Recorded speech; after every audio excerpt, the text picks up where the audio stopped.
gracias por su presencia en esta clase con que continuamos el curso sobre origen y sentido de la universidad.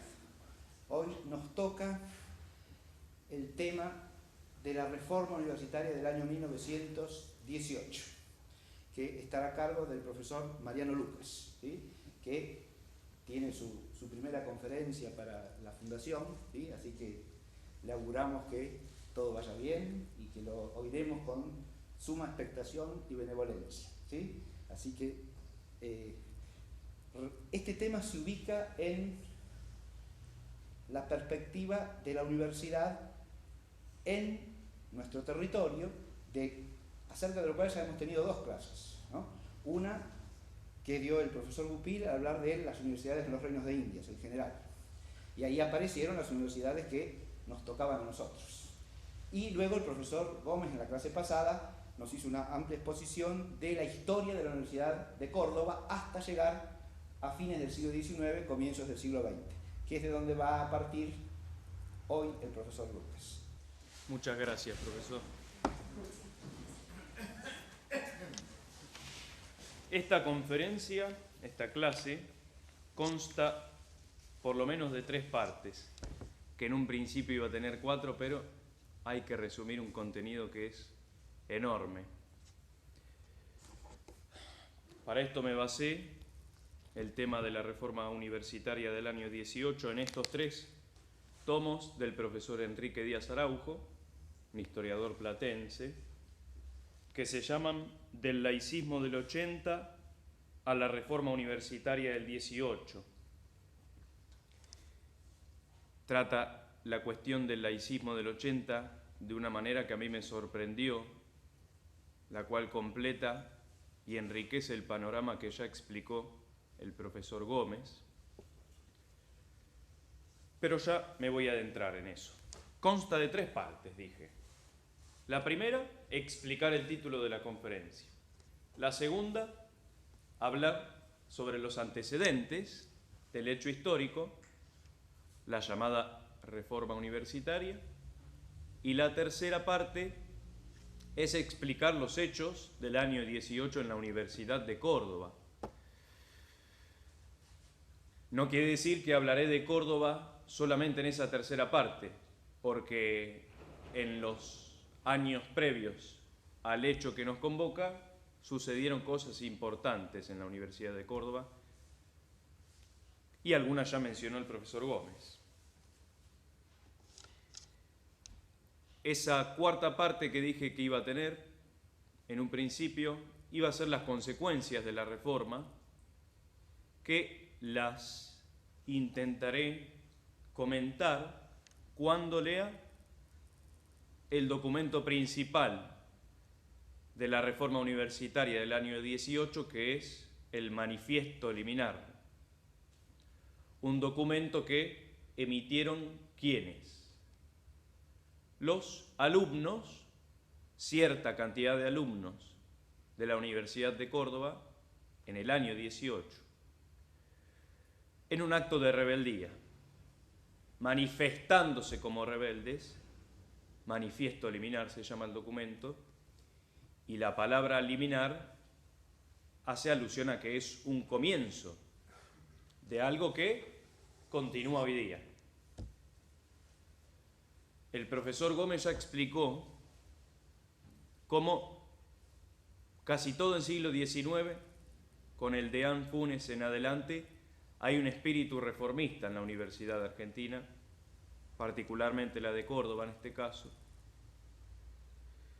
que continúa hasta el año 18 del siglo XX y siguió en los últimos 100 años. Porque acá tienen que entender a la palabra reforma como la palabra revolución. Fue el mismo profesor Gómez el que el año pasado explicó en una clase sobre el cardenal Cisneros la distinción entre él, el cardenal Cisneros, y el reformista Lutero. Hay un verdadero sentido de la reforma y un falso sentido de una llamada reforma, una presunta reforma, que termina siendo un acto revolucionario. transformador y deformador.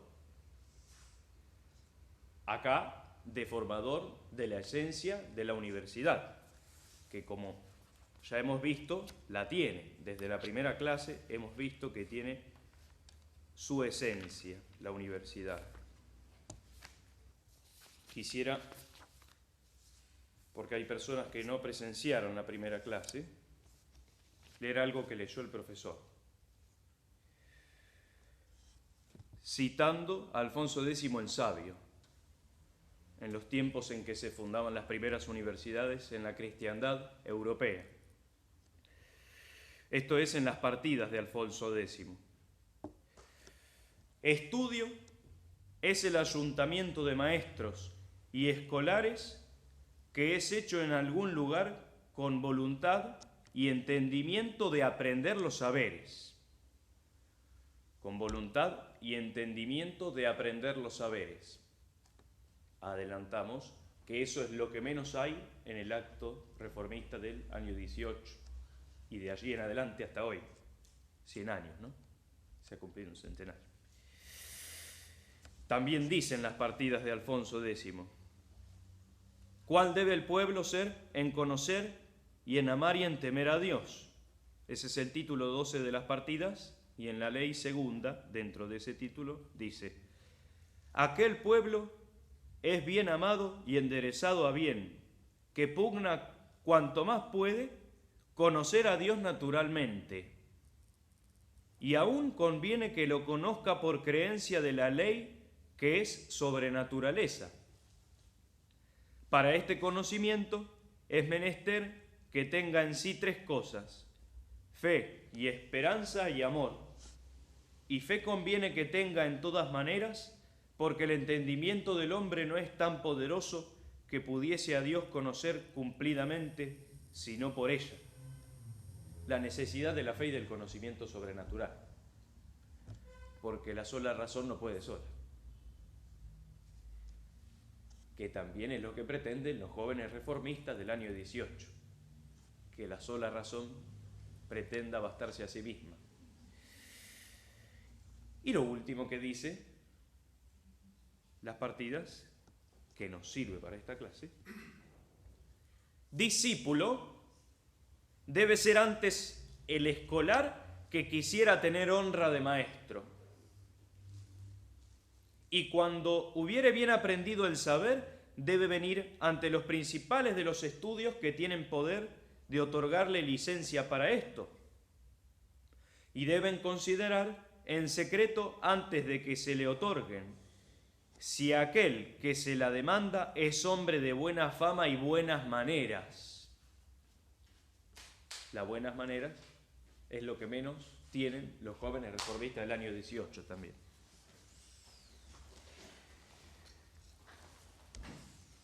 En la primera parte de la conferencia, que ya la empecé, iba a explicar el título de la misma, que se llama La Reforma Universitaria de 1918 y su significado histórico. Por supuesto que lo tiene.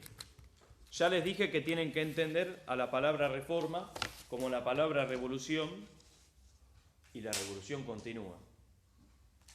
Hay toda una literatura reformista de diversos autores, de diversa ideología, de diversos partidos políticos, que en todo el siglo XX cada tanto tratan el tema de la pedagogía y de la reforma que aún no está completa. Esto se trató en el curso de la primera mitad del año, categoría Edad Media, en la última clase, creo. La revolución siempre está por venir. ¿Y quién la trae? Nosotros, los jóvenes. Pero los jóvenes se ponen viejos y cuando están viejos, perdón la expresión, hay jóvenes más jóvenes. Aunque estos ancianos a veces actúan como jóvenes también, como jóvenes rebeldes. Tiene ese significado histórico en cuanto que continúa. Tiene otro significado en la historia de la universidad en sí mismo, porque es un hecho que hace al fenómeno de la revolución en la universidad. La universidad es revolucionada. es revuelta. ¿Con qué finalidad? Con la finalidad de hacer una revolución aún mayor por medio de ella y llevar a cabo la llamada transformación social. El título que le ha quedado al hecho histórico, ¿no? Reforma universitaria. En la medida en que lo que buscaron estos jóvenes del año 18, ya lo contaré en su momento en la clase, en la medida en que no se adecúa a la esencia de la revolución y se aleja más, a la esencia de la universidad, perdón, y se aleja más de la esencia que ya se había perdido en todo el siglo XVIII y XIX, entonces no es universitaria, porque no la busca la universidad. La universidad en todo el siglo XX ha quedado desnaturalizada. Le ha quedado el nombre y el edificio nada más. Por lo tanto, tampoco es reforma, porque no se volvió a la forma original de la cosa. De hecho, el profesor Gómez ya explicó cómo en la Universidad de Córdoba se había suprimido la cátedra de teología. Hacía 50 años del hecho de 1918. Y la filosofía también estaba combatida, la metafísica sobre todo, que estaba siendo enseñada por algunos profesores católicos por medio de la cátedra de Derecho, enseñando derecho natural.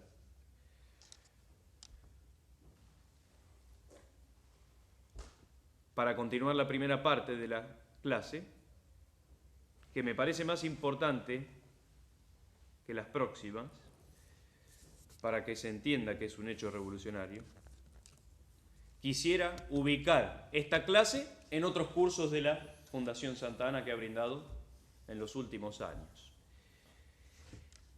El primero de ellos, 1815-1915, Contemplación de un siglo de historia a la luz de la fe. En ese curso sobre el siglo XIX a la luz de la fe, en una clase se habló sobre la educación y sobre cómo la Revolución Francesa fundó la Universidad Napoleónica, profesionalista, burocrática, revolucionaria,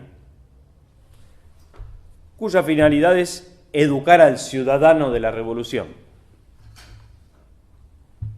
Nada que ver con el ciudadano de la ciudad de Dios, sino todo lo contrario, lo antitético. Pues el hecho de 1918, yo señalo, creyendo que está la imagen, busca a este ciudadano de la revolución. Y de allí en adelante hasta hoy día se busca al ciudadano de la revolución, que es la revolución anticatólica, anticristiana y anticatólica. Lo mismo con el otro curso, que fue el curso de la masonería. Más tarde les voy a mostrar unas imágenes relacionadas entre el hecho de la reforma entre comillas, ¿no?, del año 18 con la masonería, sin olvidar que han habido logias que se unieron a la revuelta del año 18, principalmente una que ya la voy a nombrar. Ahí la relación con el curso sobre la masonería. Y el tercer curso, que fue el que se dio a principios de año, el que se llamó La verdad católica frente al liberalismo y el socialismo.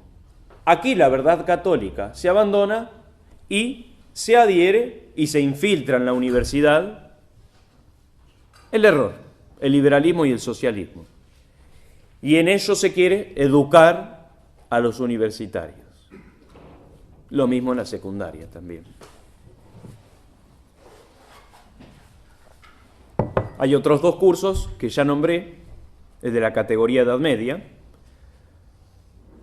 Los jóvenes reformistas del año 18 piensan que en la universidad donde están cursando se trata de una universidad de la Edad Media, retrógrada, monacal, escolástica, clerical, que hay que dejarla en el pasado.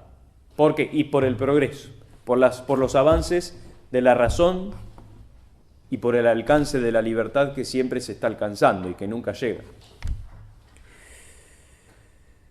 Y otro curso, por último, porque ahí me da pie para lavarme las manos, entre comillas, un curso que se tituló El sentido cristiano de la educación, que dio el profesor hace unos años ya. En su última clase, que es la clase número 12, que está subida a YouTube, el profesor habló de la pedagogía innovacionista, rupturista, revolucionaria, iluminista, naturalista e inmanentista, y antropolátrica. Aquel que quiera entender todos los conceptos, lo invito a ir a la clase, a escuchar esa clase, aunque se va a entender un poco cuando leamos el documento que les mencioné, el Manifiesto Liminar. Por último, para finalizar esta primera parte, que insisto, me interesa mucho que se entienda, en la clase que dio hace unos meses el profesor sobre el Mayo francés del año 68, utilizó el nombre de un partido político, PRI, Partido Revolucionario Institucional del México Revolucionario, para hacer cierta metáfora, cierta analogía tal vez. Porque aquí yo me quiero valer de esa imagen. Sobre todo en la segunda mitad del siglo XIX, la revolución en Argentina se está instalando, se está institucionalizando, sobre todo después de Caseros, de la batalla de Caseros y después de la batalla de Pavón, en el periodo constitucional, de la Constitución de 1853. Se está institucionalizando y la reforma, entre comillas, insisto, del año 18 del siglo XX, no hace más que profundizar eso. Ahora la revolución ha llegado a la universidad. Ya estaba en el ámbito escolar elemental, preparatorio, ahora está en la universidad.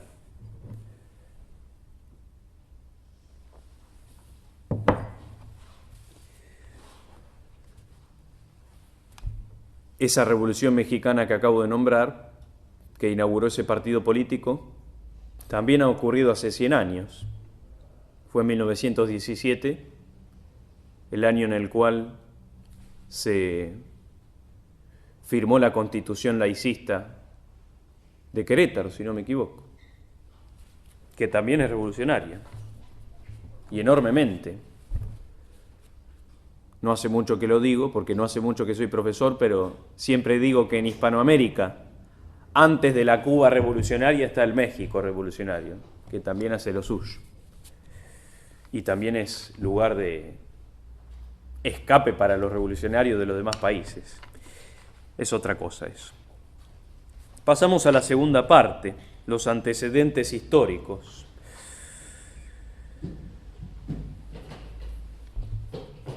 Se trata de hablar un poco de la generación del 80, que gobernaba la Argentina. El régimen laicista, sobre todo, generación del 80, régimen inaugurado por Julio Argentino Roca, tenía las imágenes, después se las muestro. Otros miembros de este régimen, Miguel Juárez Celman, Ramón Cárcano, Alcorta, que fue presidente también, que los toman ellos como referentes a Mitre, a Sarmiento, tal vez a Echeverría, ¿no? Que son un poco anteriores a ellos. Cuando en 1918 se critique a la Universidad de Córdoba por monacal, por clerical, por escolástica, el primero que llevó a cabo esas críticas fue Domingo Faustino Sarmiento en el Facundo. también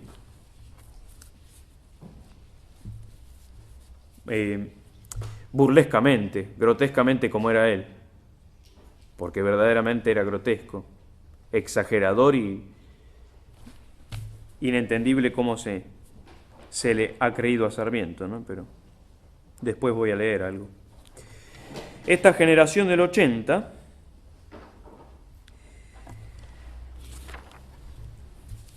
empezó lo siguiente. Con la ley 1420, que fue y que está vigente, de educación laicista para la escuela elemental, es decir, la supresión de la enseñanza del catecismo en la escuela, con el ministro de Julio Argentino Roca, Eduardo Wilde, que también del régimen laicista de la generación del 80 fue uno de los más furibundos anticlericales y masones, proclamado abiertamente. Se inició una persecución del catolicismo a las ideas y a los hombres católicos. Fue una campaña preparada y sostenida con perseverancia durante largos años, que sigue en el año 18 del siglo XX, apoyada por todos los medios que pudo disponer el gobierno. La revolución se institucionaliza desde el gobierno, desde arriba. Dicha persecución fue planeada y dirigida por el propio general Roca, que la incitó artificialmente para lograr determinados objetivos de carácter político. No nos cabe duda de que las fuerzas anticristianas, la masonería por ejemplo, iniciada la persecución, la utilizaron, y de la mejor manera, como es fácil demostrarlo, por el empeño con que acompañaron al gobierno en todas sus decisiones. Ya retomo porque muestro ahora algo. Con respecto a ese curso en el cual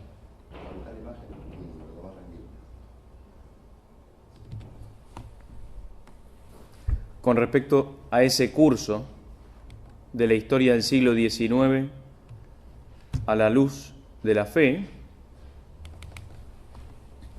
el profesor había mostrado aquella vez, en aquella ocasión, dos monjes en una gruta, en Nápoles, si no me equivoco, sí, una pintura de dos monjes, mirando hacia la luz. Aquí pasa lo mismo, un acto contemplativo, en un claustro. En esta ocasión es un claustro monacal, no es universitario. Pero lo que quiero señalar acá es que en la reforma del año 18, fíjense cómo digo reforma, porque ha quedado el nombre así, no quisiera llamarla así, sino revolución o revuelta del año 18. Es anticlaustral. Se quiere eliminar el claustro porque no se quiere contemplación, no se quiere interioridad, no se quiere espiritualidad. Más bien se la combate. Y ahí están los jóvenes reformistas del año 18 instalando, no sé si el edificio es la Rectoría o la Universidad de Córdoba, la puerta principal, arriba, la bandera de la Federación Universitaria de Córdoba.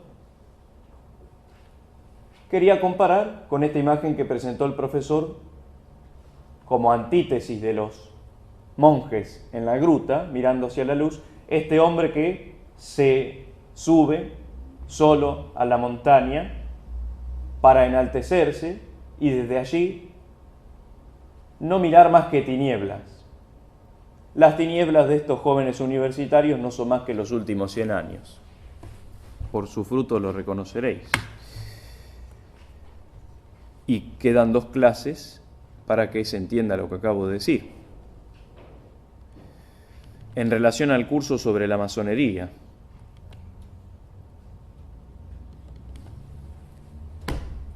este es el símbolo actual del Centro de Estudiantes de la Facultad de Ingeniería de La Plata.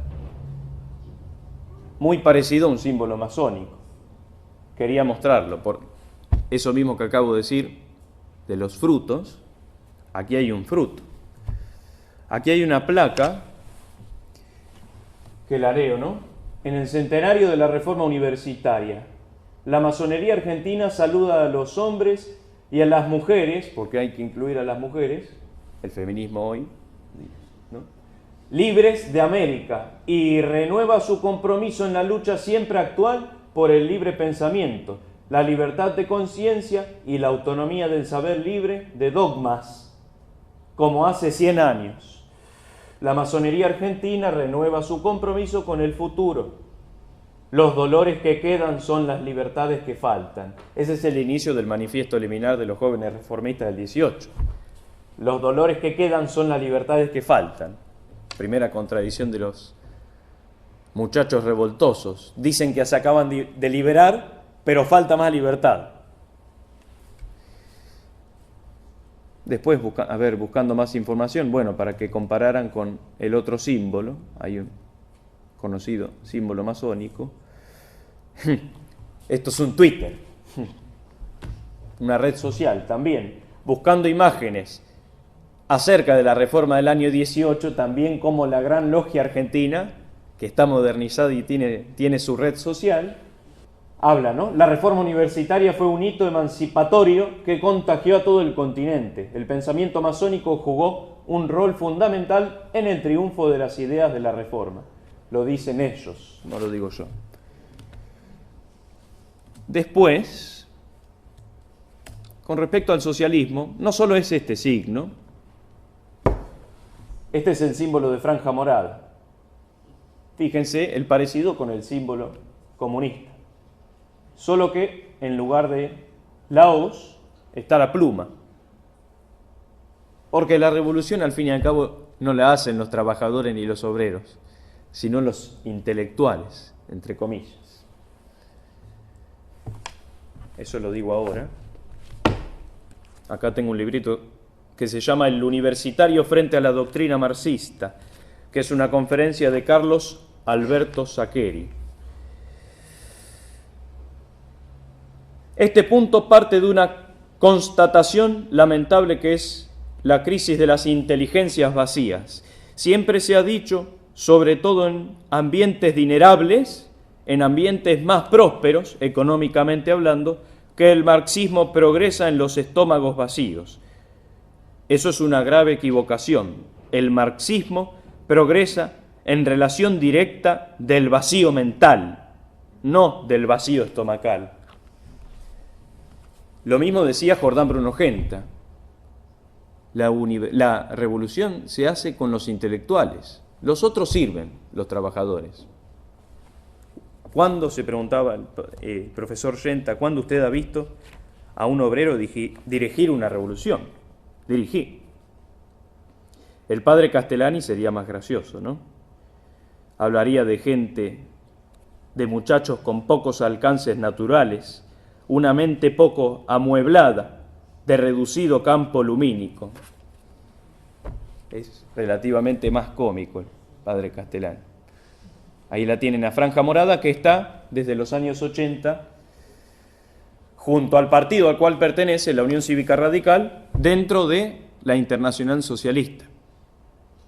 Y no olvidemos que Franja Morada impera en la Universidad Argentina actual, de tal manera que hay un poder internacional actuando indirectamente en la universidad actual. Estaba con la generación del 80, disculpen este retraso, ¿no? Acá tenemos a Julio Argentino Roca, Miguel Juárez Selman, que es menos conocido que el otro,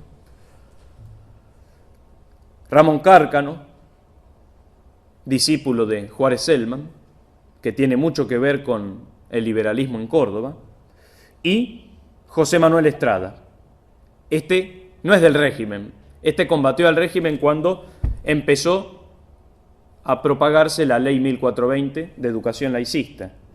Lo mismo que este otro personaje, Emilio Lamarca, entre otros, Pedro Goyena, que no traje imagen, pero son muchos los personajes, sacerdotes, también obispos, que pertenecieron al grupo La Unión, que combatió la ley 1420 y las demás leyes laicistas de la generación del 80, así como también a los reformistas del año 18, les combatieron, no los de la Unión, que ya había sido disgregado el grupo, pero sí, por ejemplo, dentro de la Universidad de Córdoba se fundó,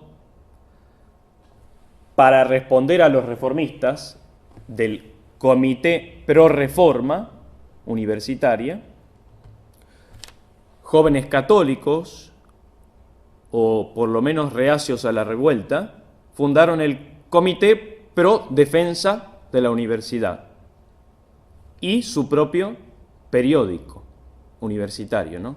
El Heraldo Universitario. Debido a este retraso, no diré mucho sobre la generación del 80. Voy a enumerar las leyes, ¿no? Primero, el Congreso Pedagógico Americano de 1882, que fue previo a la Ley 1420, y quería nombrarlo porque se llamó Congreso Pedagógico Americano, así como los reformistas del año 18 en su manifiesto liminar llaman a toda América a la reforma. La Ley 1420 de Educación Común de 1884, la Ley de Registro Civil, la Ley de Matrimonio Civil, la Ley Laínez, que propagó en otras provincias la Ley 1420, un proyecto de Ley de Divorcio Vincular en el año 1902, entre otros problemas, porque también se combatieron obispos. El tan ejemplar caso de Monseñor Clara y el caso de el nuncio apostólico Monseñor Matera, que fue expulsado de Argentina. No los voy a explicar a los ejemplos porque ya me retraso demasiado, pero sí, Clara, Monseñor Clara, enfrentó la introducción de la educación laicista en la escuela y la introducción de maestras protestantes. De hecho, prohibió a distintas familias católicas ir a escuelas donde enseñaran protestantes. Un ejemplo que nos sirve para hoy día. No con los protestantes, obviamente, sino con otros que han avanzado en la revolución. Quisiera mencionar sobre ese caso, porque fue perseguido Monseñor Clara y calumniado mediante los malos periódicos, un grupo de profesores católicos, entre los cuales estaba el profesor Rafael García, cuya estatua los reformistas de la Universidad de Córdoba después sacarán de su pedestal, la bajarán, firmaron, este profesor García con otros, un manifiesto de los católicos de Córdoba en defensa de Monseñor Clara. También fueron cesanteados de la universidad, le quitaron las cátedras. Los profesores García, Berrotarán y Castellano. Esto es en la Universidad de Córdoba. Ahí hay un antecedente de cómo se le quita la cátedra a profesores católicos por defender a Monseñor. Y después, en el hecho del año 18, algunos revolucionarios se quejarán de la universidad monástica, pero se viene persiguiendo a la iglesia hace rato. Y adentro de la universidad también. Así que hay cierta contradicción. También podríamos mencionar el caso de el normalismo, la Escuela Normal de Paraná principalmente, que se trató de la valoración de lo europeo frente a lo hispano-criollo, que es despreciado. La adhesión reverente al mito del progreso cientificista, que está en los jóvenes reformistas del 18, que se traduce pedagógicamente en un enciclopedismo. Esto lo tomé de Carlos Usín. En torno a la educación secundaria también, en los años 10 del siglo XX, se presentará un proyecto de reforma de la educación que se llamó Reformas Orgánicas de la Instrucción Pública. Reformas orgánicas. Pregonado por el positivista Víctor Mercante. quien defendió el proyecto, y que como no salió el proyecto, dijo, ¿no? A pesar del decreto derogatorio y del fracaso de la reforma, renacerá, no importa con qué nombre y en qué fragmentos. Y 2 años después la reforma del 18, curiosamente. Acá nos dice el padre Castellani, en la escuela normal les enseñan esto, primero pedagogía y después encontrar puestos. Y verdaderamente es eso, porque en la universidad se ha instalado eso, primero pedagogía y después encontrar puesto. Obviamente es la pedagogía rupturista, revolucionaria. Mencionar también, podríamos, al Congreso de Libre Pensamiento del año 1906, el cual sugería el estudio de los métodos más eficaces para obtener la supresión de los ejércitos permanentes y la negación de la existencia del pontificado como poder político internacional. En este Congreso de Libre Pensamiento también estaba la masonería de lleno ahí. Y pedían lo siguiente, ¿no? Monopolio completo del Estado laico en la instrucción pública. Reforma del 18. La beneficencia laica debe estar a cargo del Estado. Hospitales, asilos, escuelas. Prohibición de procesiones religiosas por las calles. Abolición del juramento religioso en todos los actos públicos. Separación de la Iglesia y el Estado. Ven cómo la reforma sigue hoy día, el pañuelo naranja. Limitación del derecho de propiedad de las asociaciones religiosas a las solas necesidades del culto. Supresión de las órdenes monásticas. Supresión de las fiestas religiosas en el calendario del Estado. Supresión absoluta de todo privilegio o excepción a favor de los individuos que hagan un medio de vida del ejercicio del ministerio religioso. Ese Congreso de Libre Pensamiento fue en 1906, cuando ya ocurrió el antecedente más próximo de la reforma universitaria de Córdoba del 18, que fue la reforma del Estatuto de la Universidad de Buenos Aires, donde se hicieron unas modificaciones estatutarias que después voy a explicar, que son meramente accidentales, solucionables, sin intervención del gobierno alguna.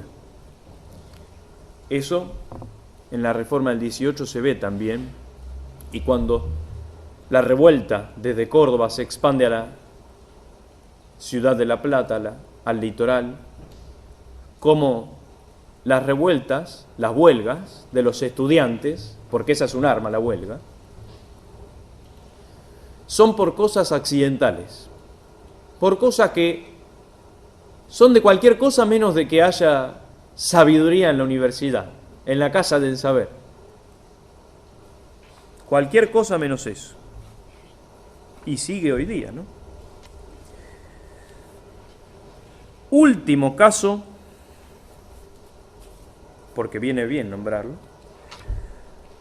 aparte de la expulsión del delegado apostólico de la Santa Sede, Monseñor Luis Matera, que ese es un caso relativamente conocido, la persecución, acá.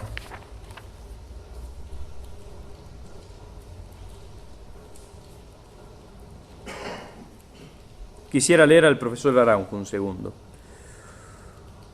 No solo en la Convención Provincial del año 70 y 73 estuvo bien representada la masonería. Esto es una convención provincial de la Constitución de Buenos Aires. Asimismo, destacó en la calle la masonería. Relata Esteban Rondanina que el arzobispo de Buenos Aires, Monseñor Federico Aneiros, dio a conocer una carta pastoral condenando el laicismo. Ahí ocurrió que Luis Varela, liberal y masón que acababa de actuar en la Constituyente de Buenos Aires, publicó entonces una contrapastoral enérgica y vibrante. Se constituyó un club universitario liberal, Club Universitario, de carácter liberal para oponerse a las pretensiones de la Iglesia, y se realizó un acto público durante el cual hablaron los ciudadanos Veracochea, Balieto, Susini, que después aparece en el año 18 en Córdoba, Adolfo Saldías. Una manifestación que se organizó al terminar los discursos, se inició apedreando el edificio del arzobispado y terminó prendiendo fuego el colegio y la iglesia del Salvador. Jesuita, la iglesia y el colegio también, fundado por los jesuitas, ¿no? Curiosamente, los reformistas del año 18, cuando se quejen de la Universidad de Córdoba, la llamarán jesuita, aunque los jesuitas no estén acá hace un siglo y medio, alrededor de un siglo y medio. Pero completa el panorama el profesor Araujo. Una de las logias masónicas que participó de este mitin, antes de atacar la escuela e iglesia del Salvador, participó una logia que se llamó Club Clemente XIV, que el nombre de Clemente XIV tiene que recordarse como para el hecho histórico de la expulsión de los jesuitas y de la supresión de la compañía. Que una logia masónica se llame Club Clemente XIV, obviamente, ya nos dice mucho. El laicismo también se propagó, obviamente, en Córdoba. Yo les mostré a Juárez Selman, que era cordobés, y a Ramón Cárcano, que también era cordobés.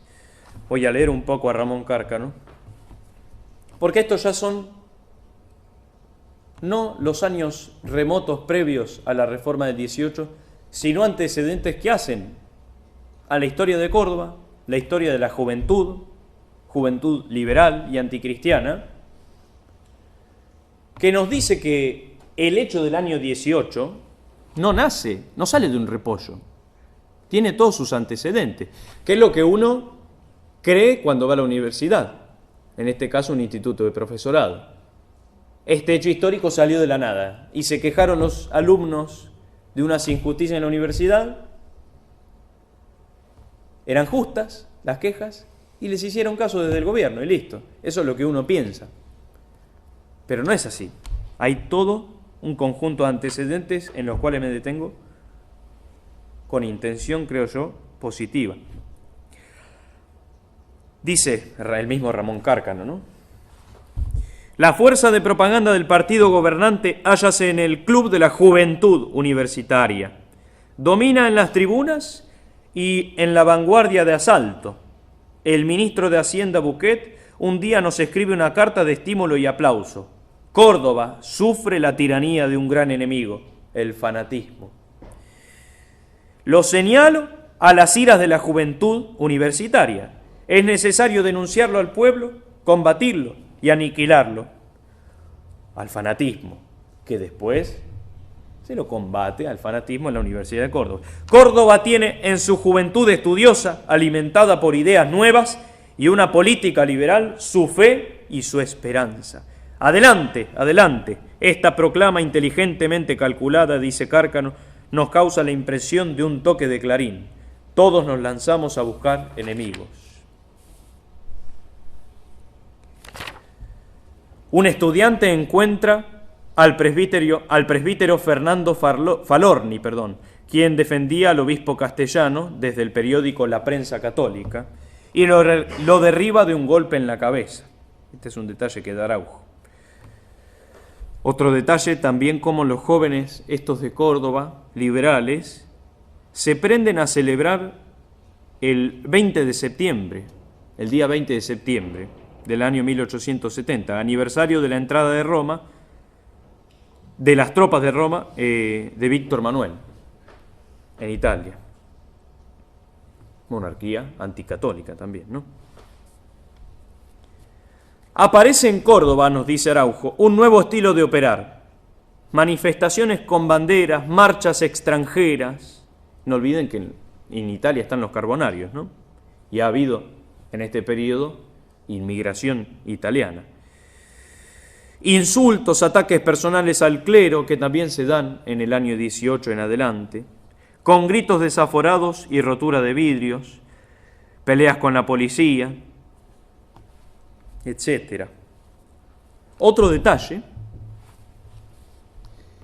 Miguel Juárez Celman, que apoyó a su discípulo Ramón Cárcano en su tesis doctoral, que era una tesis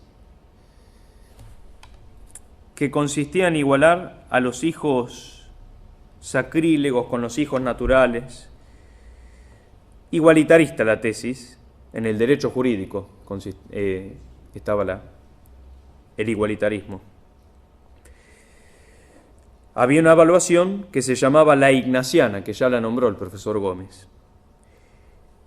Juárez Celman hizo zafar, estando en la comisión de la mesa examinadora, hizo zafar a Cárcano de la evaluación llamada la ignaciana, que era un examen dedicado a San Ignacio. No quiere decir que se tratara de San Ignacio.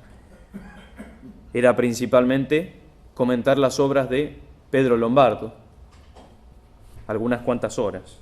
Una tradición que los reformistas del año 18 detestan, como el hecho de que los egresados en la Universidad de Córdoba, el acto de los egresados sea el 18 de diciembre, ¿no? Por la Virgen. Como también se quejaban los reformistas de que en la Universidad de Córdoba estuviera lleno de pinturas de sacerdotes y de obispos, de imágenes religiosas, como si no hubiera sido fundada la universidad en la cristiandad americana, ¿no?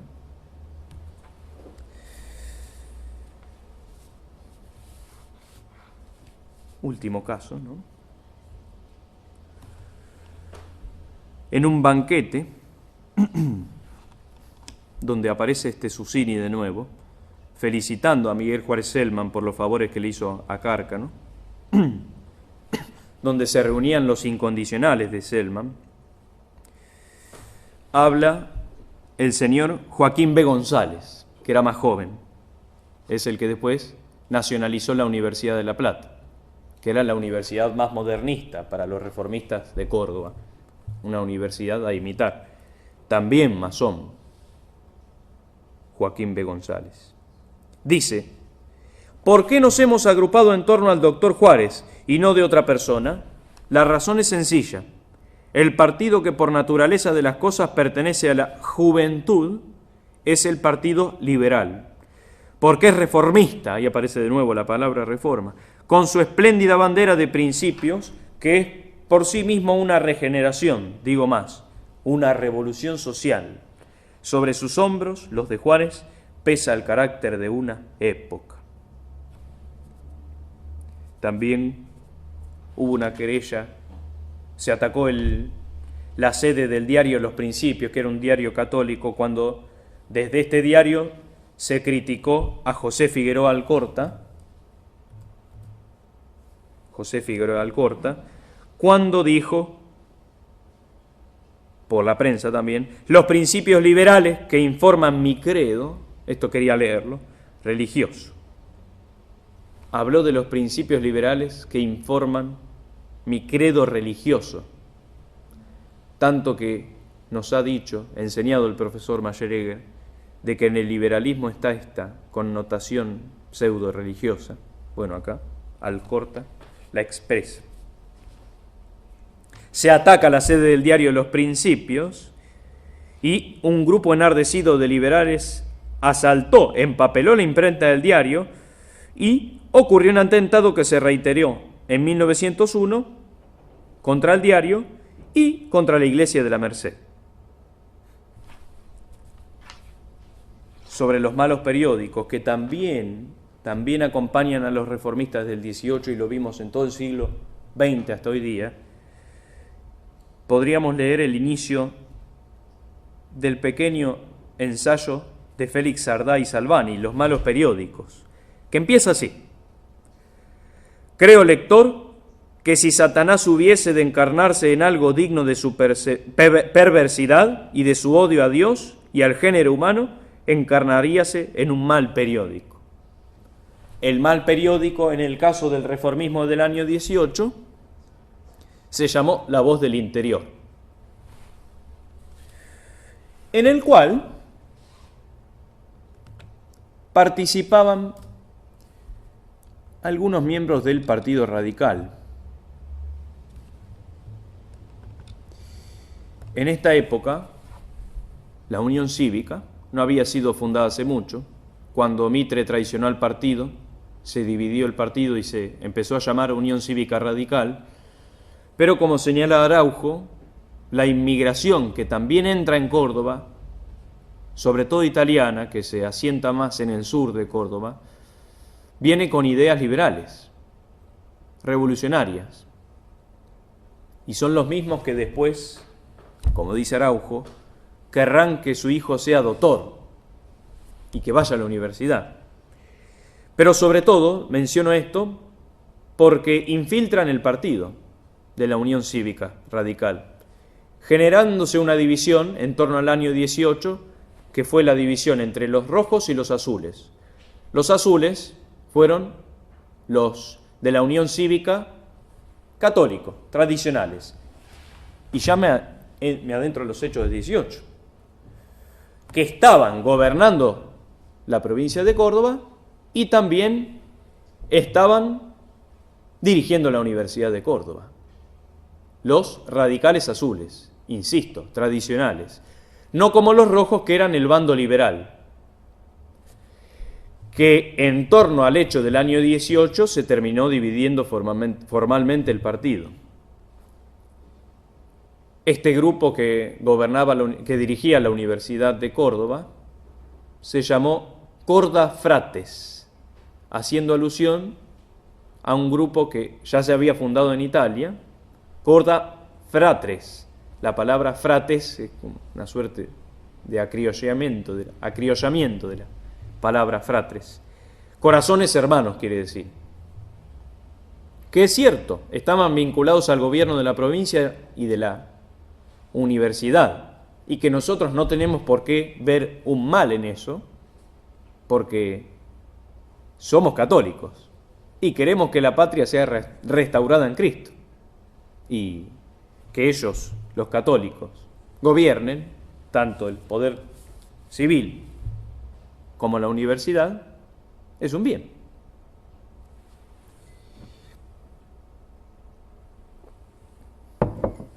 Yo había mencionado que Sarmiento fue el primero que en el Facundo habló burlescamente de la Universidad de Córdoba, también criticando su enorme cantidad de claustros, según él, y toda la ciudad era claustral, una exageración innecesaria. Hay otros personajes que critican a la Universidad de Córdoba por cosas injustas también. Por ejemplo, por decir que tenía textos atrasados, ¿no? Ahí está la categoría Edad Media. Estos se quejan siempre de los profesores clericales, católicos, ¿no? Clericales lo llaman ellos. De que haya textos atrasados del siglo XVIII. ¿Eso qué quiere decir? Que es atrasado, que sea del siglo XVIII. Cosa que fue refutada en el Congreso por los diputados Enrique Martínez, sobre todo Enrique Martínez, lo mencionaré ahora, y a Rafael Núñez, del Partido Demócrata Progresista. Estos dos discutieron en el Congreso con Juan B. Justo, el jefe del Partido Socialista, que era el que dirigía en el Congreso las críticas a la Universidad de Córdoba en el año 18 en apoyo a los reformistas. ¿Qué dice Justo?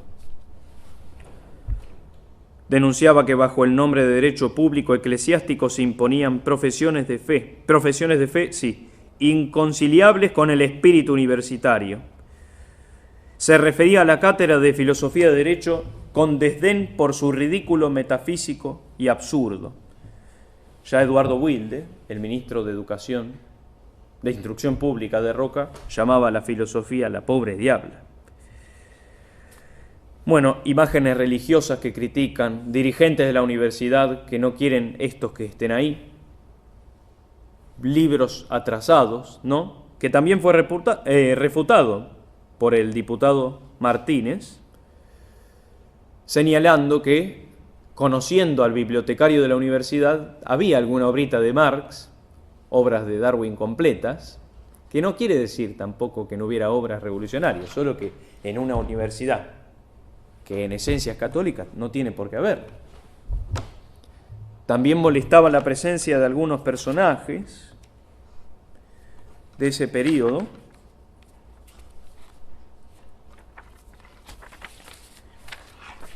como el profesor, que no lo encuentro ahora. No es tan grave. Había un conjunto de profesores que estaban renovando la literatura católica en Córdoba. Estaban escribiendo por cuenta propia, no solo manejaban bibliografía católica, sino que estaban escribiendo lo suyo, lo cual fastidiaba obviamente a los laicistas. Laicismo que comparten tanto los liberales como los socialistas. Mencioné, bien, como tengo que saltar algunas cosas, mencioné una reforma del Estatuto de la Universidad de Buenos Aires del año 1906. Ese es el antecedente más próximo a la reforma del 18. Se reformó el estatuto suprimiéndose las academias vitalicias. Principalmente, esto fue lo primero que se pidió, que no hubiera profesores dirigiendo las facultades, con cargo de dirección en las facultades, que estuvieran perpetuamente, ¿no? La famosa periodicidad de cátedra, que no es esencial a la universidad tampoco. Lo esencial es el saber. Lo mismo con otras cosas que pidieron los jóvenes reformistas, ¿no? Y esto hay que decirlo.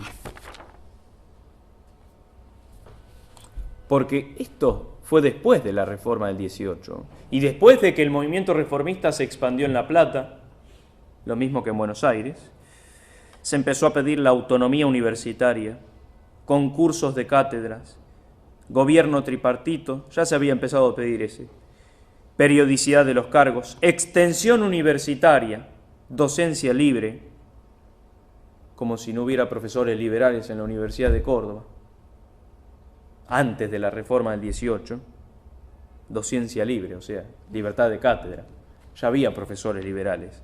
De hecho, cuando se quiso, como mencionó el profesor Gómez,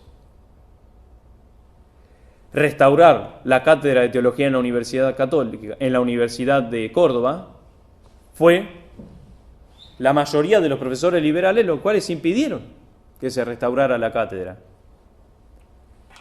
Como también, unos años antes del reformismo del 18, se quiso, y duró unos años, implantar la Universidad Católica.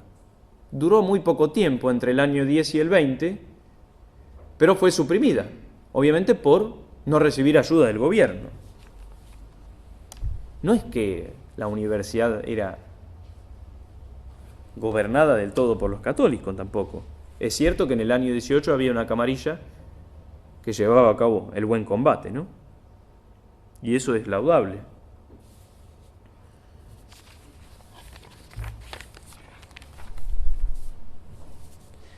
Debería empezar con los hechos del año 18, que sería la tercera parte de la conferencia.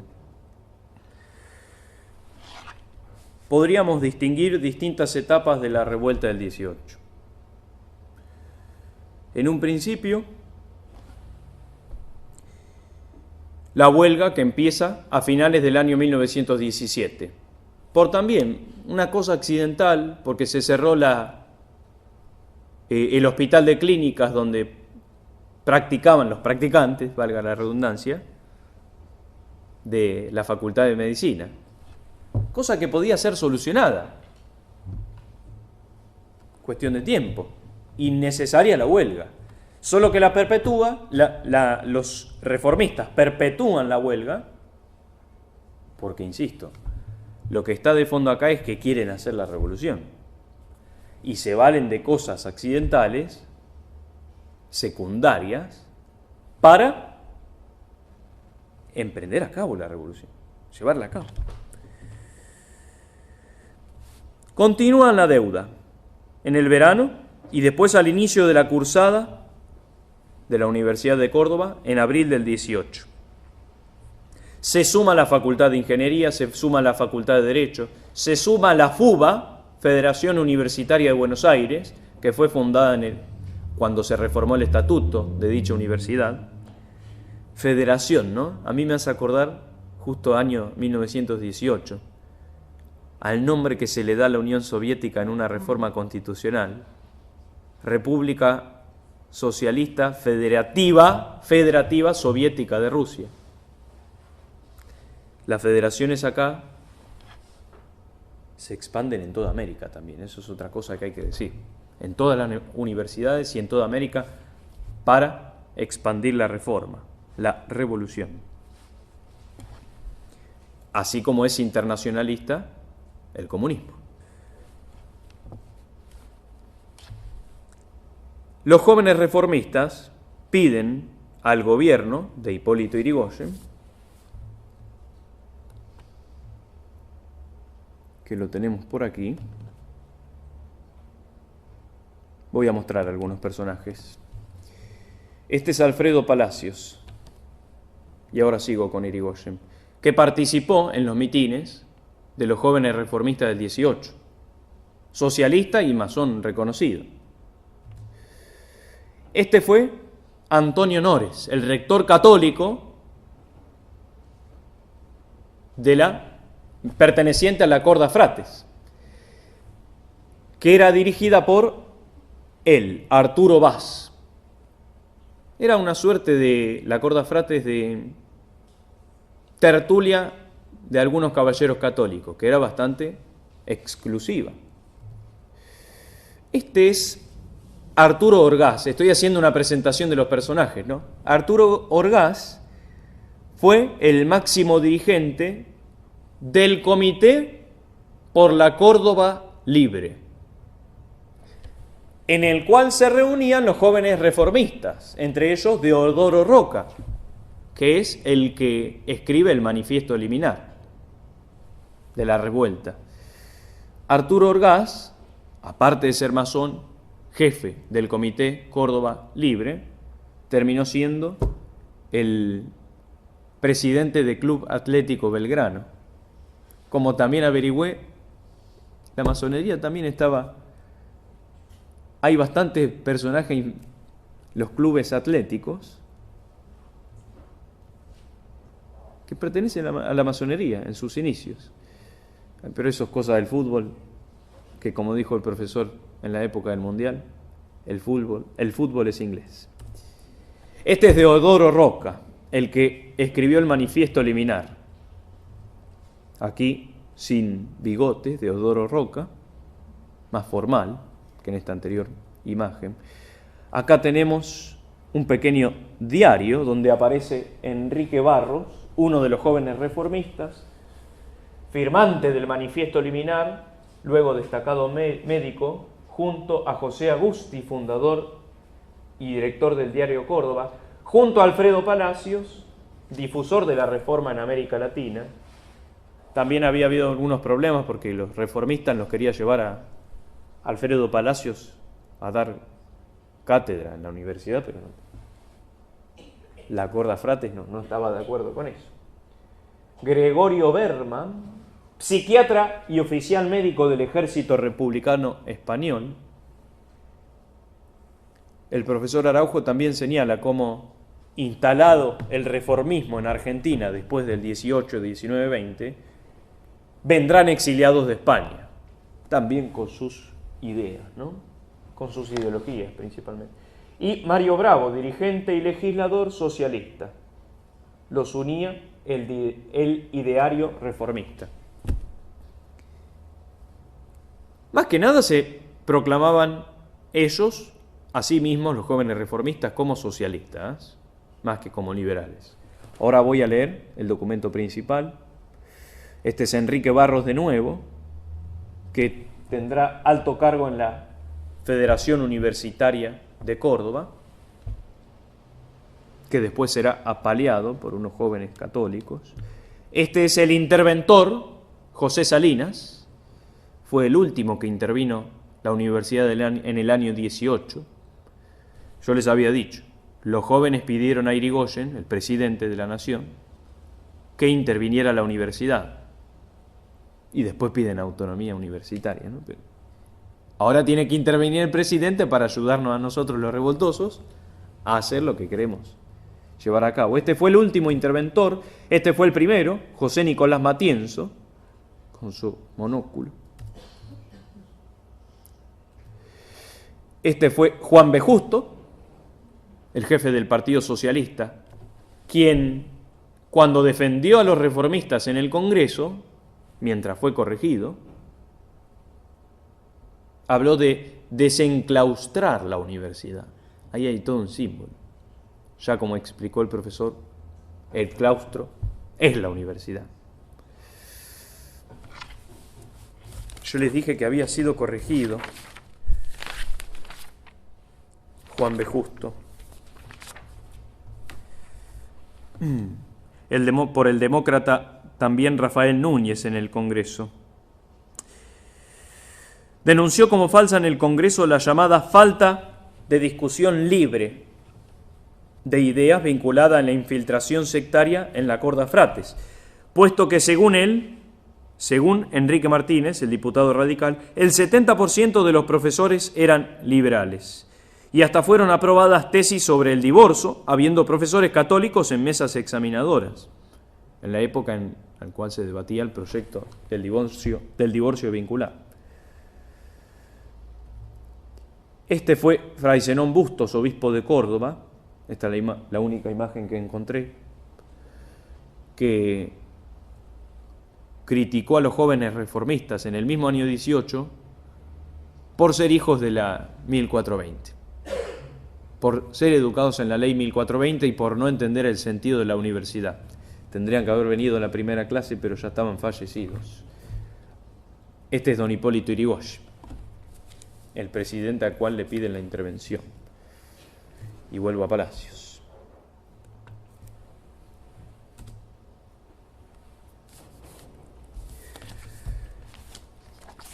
Voy a leer de aquí que tengo más resumidos los hechos.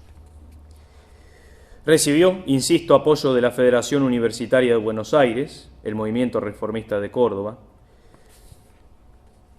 Se clausura la Universidad de Córdoba, eso lo hacen las autoridades de la universidad, pero como los jóvenes reformistas piden interventor, Hipólito Yrigoyen lo manda a Matienzo, el que nombré recién,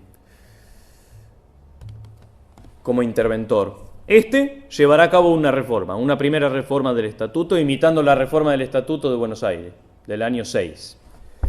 Se suprimirán las academias vitalicias y se formarán consejos directivos de profesores que se renuevan cada cierta cantidad de años.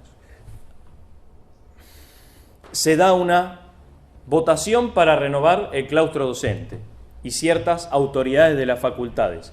¿Con qué finalidad? Los jóvenes reformistas querían, mediante la reforma que se acababa de hacer, que hubiera profesores reformistas, que ellos lo lograron. Y logran que haya decanos reformistas en las universidades, por medio de las elecciones, con la finalidad última de que haya un rector reformista, que es en lo que fracasarán, por lo cual emitirán el manifiesto liminar.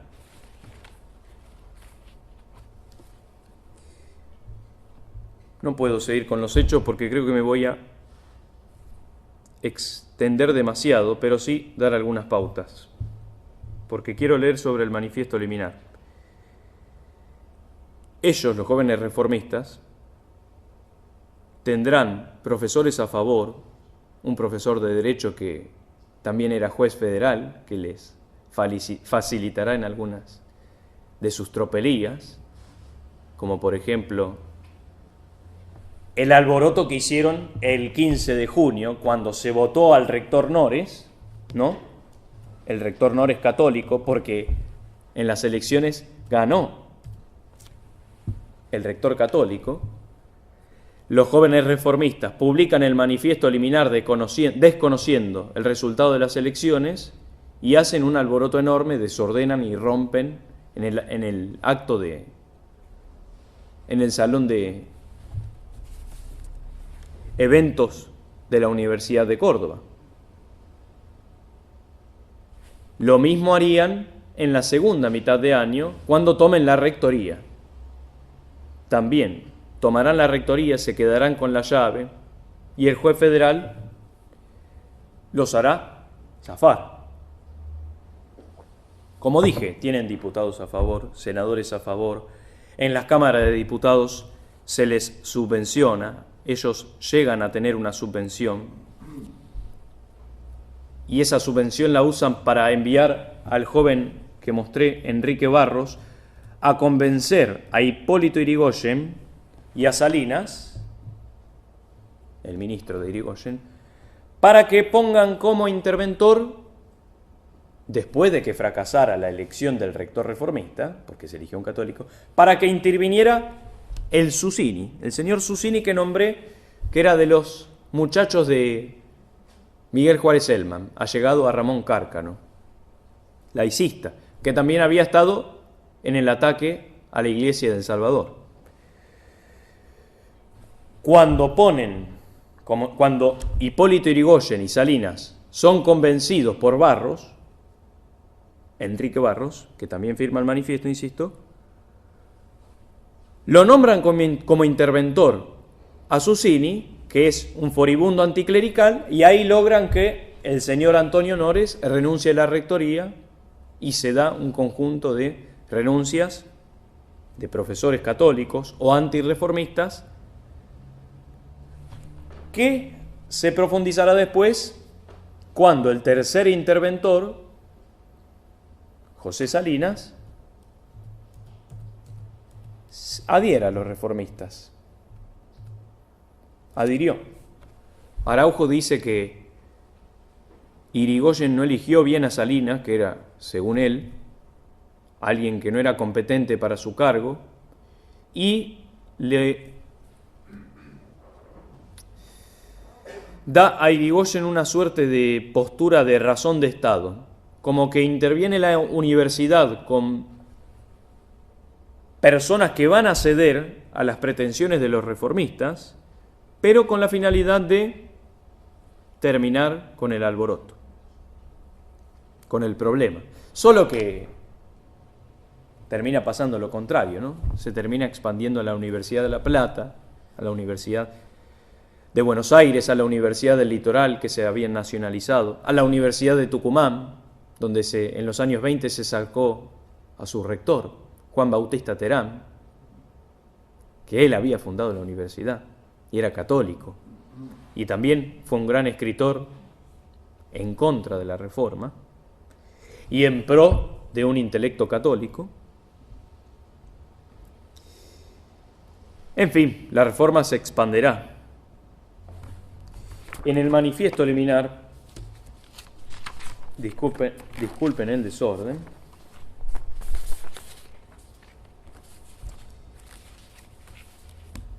está la ideología imperante.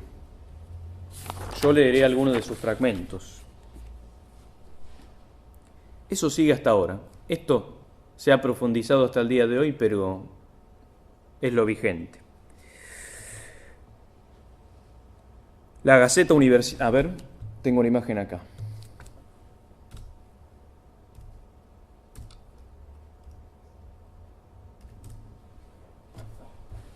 Ahí le muestro la imagen, ¿no?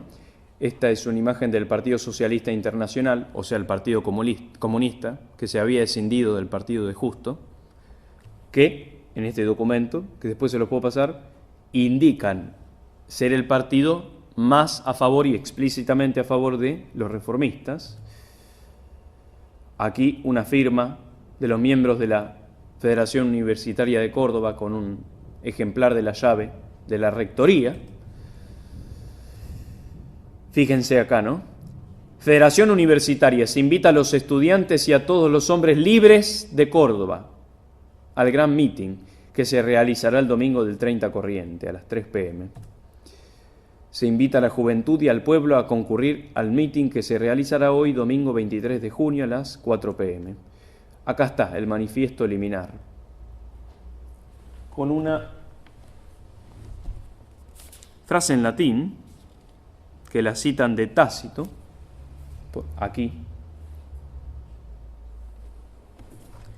Rara temporum felicitate, o felicitate, ubi sentire quae velis et quae essentias dicere licet, que quiere decir esa rara felicidad que se siente cuando se piensa lo que se quiere y se dice lo que se piensa. Más o menos eso. Mi latín no es muy fuerte. Y empiezo, ¿no? La Juventud Argentina de Córdoba, los hombres libres de Sudamérica, manifiesto de la Federación Universitaria de Córdoba. Hombres de una república libre, acabamos de romper la última cadena que en pleno siglo XX nos ataba a la antigua dominación monárquica y monástica. Córdoba se redime, fíjense el concepto. Desde hoy contamos para el país con una vergüenza menos y una libertad más. Los dolores que quedan son las libertades que faltan, esto ya lo habíamos leído. Estamos pisando sobre una revolución, estamos viviendo una hora americana. Era necesario borrar para siempre el recuerdo de los contrarrevolucionarios de Mayo, porque esto también hace en su literatura reformista una imagen que viene desde Mariano Moreno, Rivadavia, Echeverría, Sarmiento, hasta ellos. Son los que van trayendo la libertad al país. Las universidades han llegado a ser así el fiel reflejo de estas sociedades decadentes, como en la Corda Fratres, ¿no?, que se empeña en ofrecer el triste espectáculo de una inmovilidad senil. Por eso es que la ciencia, con mayúscula ciencia, frente a estas casas mudas y cerradas, pasa silenciosa o entra mutilada y grotesca al servicio burocrático. Cuando, en un rapto fugaz, abre sus puertas a los altos espíritus, es para arrepentirse luego y hacerles imposible la vida en su recinto. Ahí está la categoría de amnesia, ¿no?, aplicada a esto. La bibliografía trazada, el grupo cerrado. Nuestro régimen universitario, aún el más reciente, es anacrónico, dicen estos reformistas. Está fundado sobre una especie de derecho divino, el derecho divino del profesorado universitario. Disparate. La Federación Universitaria de Córdoba se alza para luchar contra este régimen y entiende que en ello le va la vida. Jordán Bruno Ollenta, crítico de la reforma universitaria, no paraba de denunciar en sus escritos cómo hay un envalentonamiento en los jóvenes que quieren hacer la revolución y un aburguesamiento, el vicio de la pereza, en los jóvenes que por lo menos piensan y dicen ser contrarrevolucionarios. Reclamamos un gobierno estrictamente democrático y sostenemos que el demos universitario, la soberanía, el derecho a darse el gobierno propio radica principalmente en los estudiantes. Fíjense cómo entra el lenguaje político. No es raro que la universidad se haya politizado. No es raro. De hecho, se dedican a eso, a cosas secundarias, y no solo secundarias en este caso, sino algo extraño, foráneo, ajeno a la esencia de la universidad. Y palabra más, palabra menos, pierden el tiempo. Se pierde el tiempo verdaderamente y se interrumpe al que quiere invertir el tiempo de una manera positiva. Invertir el tiempo, entre comillas, ¿no? Usar bien del tiempo. La autoridad es un hogar de estudiantes. No se ejercita mandando, sino sugiriendo y amando, enseñando. Si no existe una vinculación espiritual entre el que enseña y el que aprende, toda enseñanza es hostil, de contingencia, de consiguiente infecunda. Acá denuncian que tiene que haber una vinculación espiritual entre el docente y el alumno. Y justamente después de la reforma es lo que menos pasa. Con esta universidad de masas, donde hay un mundo, donde es un mundo de personas, la relación maestro-discípulo, que ya viene corrompiéndose, destruyéndose, desde que se establece esa dialéctica alumno bueno, profesor malo, no existe esa relación personal. Y después hablan de la reforma de la pedagogía, ¿no? Acá aparece la palabra ciencia 3 veces con mayúscula. Los gastados resortes de la autoridad que emana de la fuerza no avienen con lo que reclama el sentimiento y el concepto moderno de las universidades. El concepto moderno de las universidades principalmente estaba en la Universidad de La Plata, que también después de Córdoba será reformada. Será reformada también. El chasquido del látigo solo puede rubricar el silencio de los inconscientes o de los cobardes, la imagen de los profesores tiránicos, ¿no? Ahora advertimos que la reciente reforma sinceramente liberal, aportada a la Universidad de Córdoba por Nicolás Matienzo, solo ha venido a probar que el mal era más afligente de lo que imaginábamos. Claro, como ganó el profesor católico, ahora la reforma que nos habían hecho para beneficiarnos era mala. En un principio era correcta y liberal. Ahora pasaba a ser incompleta. Por eso recién ahí pedirían la participación de los alumnos en el gobierno de la universidad. Eso no les interesa, ¿eh? Al contrario, si el alumno no está para gobernar la universidad. Pero como tiene que hacer la revolución, y ellos son los jóvenes, y la revolución los necesita, bienvenido sea la participación del alumno o su voz y su voto en la universidad. Bienvenida para los revolucionarios, ¿no?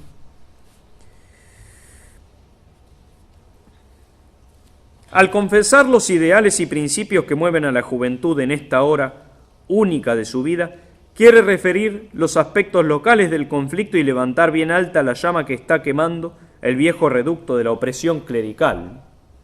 Y así muchas cosas, ¿no? Muchas expresiones antieclesiásticas.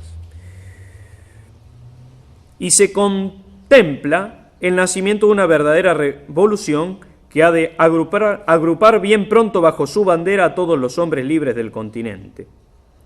Acá se jactan también de sus actos de rebeldía, de sus actos de violencia, no voy a seguir, de cómo esperan profesores adeptos y los profesores que no les son adeptos son los malos, son los clericales, los retrógrados, los que tienen que ser excluidos de la universidad mientras hablan de la libertad de cátedra. Y yo quisiera leerles el tipo de profesor que quieren estos jóvenes, leyendo un poco al padre Castellani.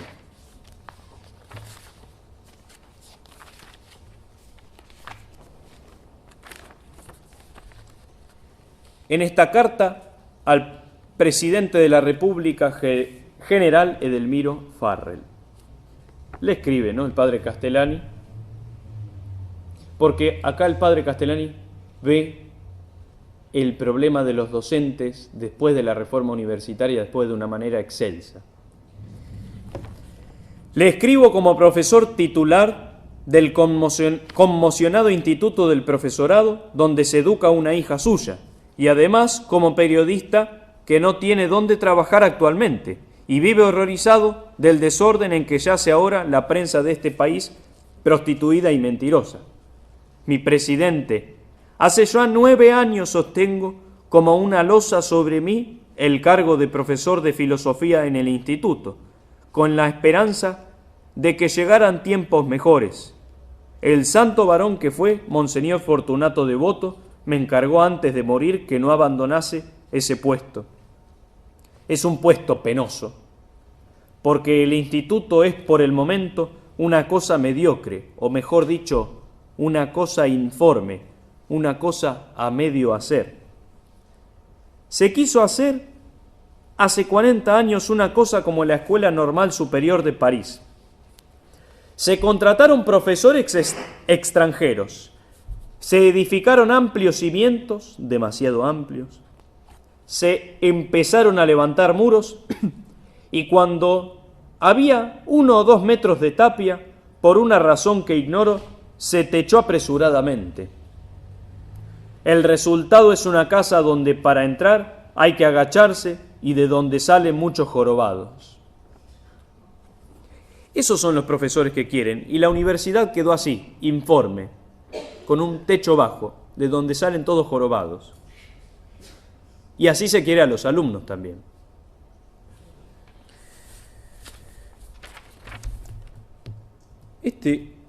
Esto yo no lo había encontrado nunca, visto jamás, mejor dicho. Es un manifiesto en Córdoba, 2 años después del 18, que se llama Manifiesto del Grupo Justicia, que después se lo puedo pasar, está firmado por 4 de los mismos que firmaron el manifiesto liminar del 18, donde abiertamente hablan de la transformación social, del combate contra el capitalismo, de cómo se tiene que cambiar hasta el derecho. Fíjense, estos que empezaron una reforma universitaria, 2 años después ya hablan de cosas que son ajenas a la universidad. Y leo el último párrafo, nada más, para que se entienda. Nuestro pensamiento está en todo lo que signifique voluntad de acción, no contemplación. Por eso la militancia, por eso la praxis constante, por eso el abandono de las materias, de las carreras, el desprecio por la verdad, por los principios, por el objetivo. Con los que sufren encadenados en las cárceles de Estados Unidos, con los que dicen la buena nueva en Francia, en Italia y en Inglaterra. Esa debe ser la Sociedad de las Naciones, que fue el antecedente de la ONU, que fue una institución masónica. Con los que derraman su sangre por la verdad en Irlanda y en Alemania. Con los que piensan e inquietan espíritus en España, con los que levantan su voz en el oriente lleno de sombras, y ahí viene lo mejor, con los héroes civiles de Rusia, que han abierto con el ademán del sembrador, ahí está la hoz, la aurora del hombre, hombre con mayúsculas, con los hermanos del mundo entero estamos. Y el primero que firma el manifiesto del Grupo Justicia es Saúl Taborda, que en este mismo año, 2 meses después, si no me equivoco, o al mes siguiente, pasó a ser rector de la Universidad Católica de La Plata. Un revolucionario abierto. ¿Y todo esto para qué? Para finalizar. Porque hablé sobre los hechos, di algunos detalles. Se terminó entregando la Universidad de Córdoba, el movimiento se expandió a las demás universidades.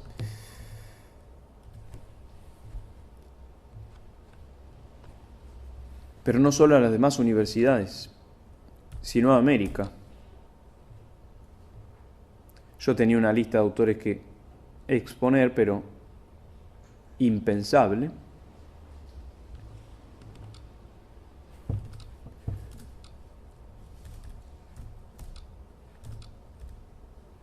Bueno, ahí. Este es un mapa donde el reformista Gabriel del Mazo le pone el sol, la luz, a la Universidad de Córdoba, ¿no?, para que ilumine a todas las universidades de América, ¿no? Ciudades capitales de la reforma universitaria. Fíjense al costado las estrellitas rojas, ¿no?, típico signo comunista.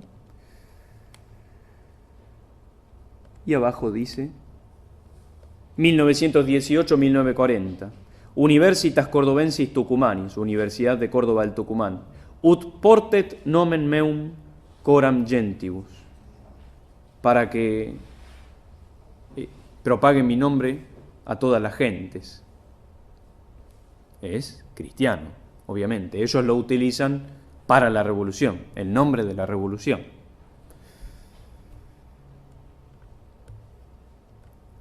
Y para finalizar, este panorama de las consecuencias de la reforma lo van a explicar mejor los profesores, Mayo Huergo y Mayeregger, mejor que yo. Quisiera terminar con el padre Castellani, porque hasta en la Gaceta Universitaria de mayo del año 18, los reformistas en un momento se preguntan, ¿cómo hay católicos que todavía están en contra de la escuela laicista? ¿No sería mejor que esos niños que estos padres llevan a escuelas católicas, no sería mejor que no tuvieran enseñanza alguna? Se pregunta la Gaceta Universitaria Reformista. Y el padre Castellani se pregunta lo mismo. ¿Escuelas? ¿Para qué? Como nos preguntamos acá, universidades, ¿para qué? Si son para la revolución y no para la finalidad de su origen. Y él se respondía poéticamente, ¿no?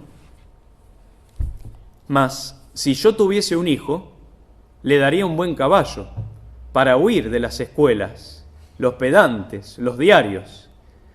No le enseñaría a leer, mucho menos a escribir.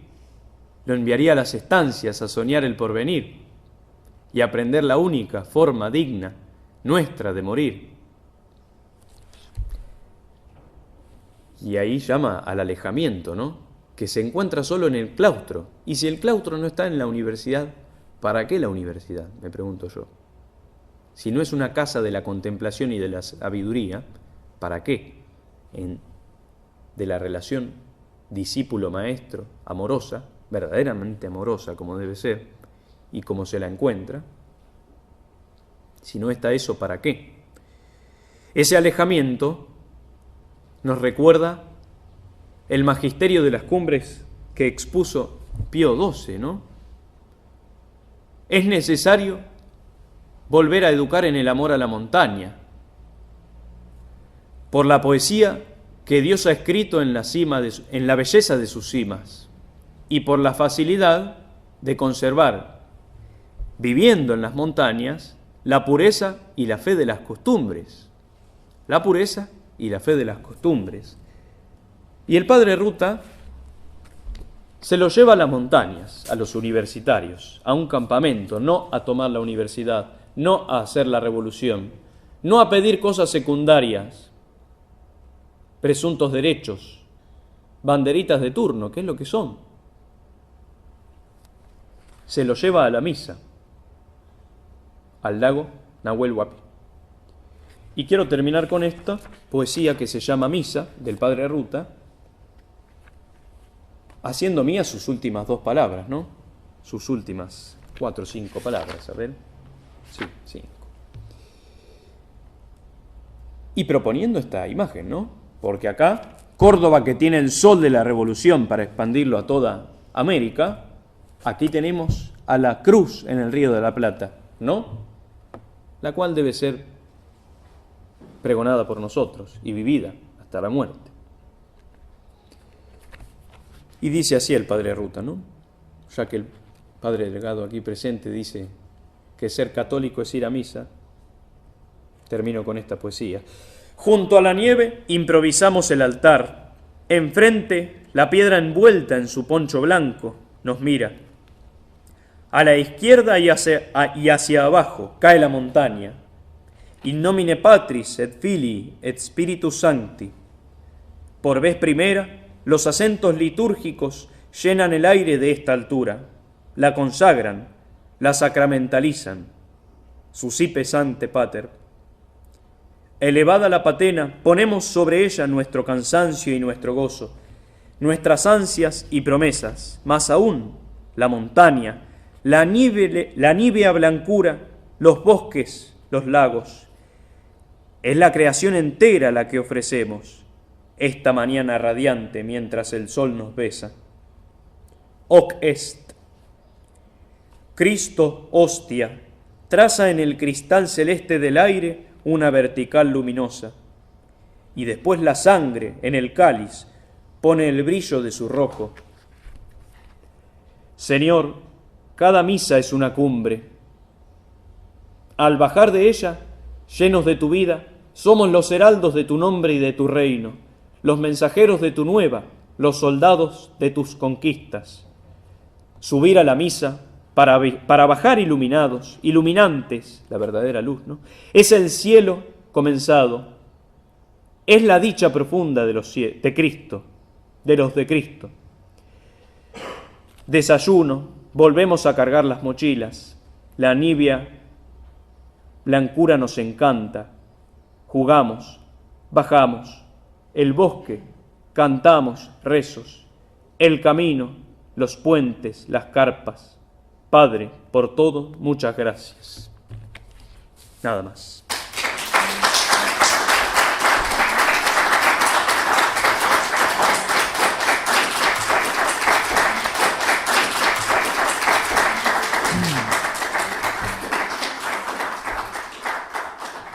Muchas gracias. Eso.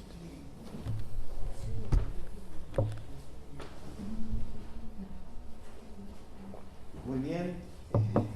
Muchas gracias por su asistencia a esta clase, hermosa clase que nos ha brindado el profesor Lucas.